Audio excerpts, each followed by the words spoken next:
கோசம்பரி பண்ணலாங்களா? ரொம்ப simple and easy. இது ஸ்ரீராம நவமி அன்னைக்கு ராமருக்கு படைக்கிறதுக்காக முக்கியமாக செய்வோம். கூடவே கேசரி, நீர்மோர் பானகம் இதெல்லாம் ரெடி பண்ணுவோம் இல்லைங்களா? இப்போது இந்த கோசம்பரி பண்ணுறது எப்படின்னு பார்க்கலாங்களா?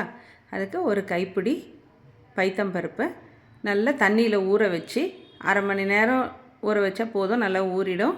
அதை எடுத்து ஒரு கப்பில் வச்சுக்கோங்க.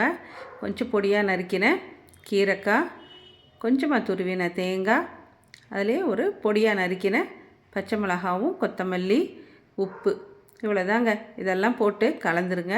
இதில் கடுகும் கறிவேப்பிலையும் தாளித்து அது சேர்த்துருங்க. இதெல்லாத்தையும் நல்லா கலந்துட்டு ஒரு 10 நிமிஷம் ஊற விட்டு அதுக்கப்புறம் எடுத்து சாப்பிட்டு பாருங்களேன்.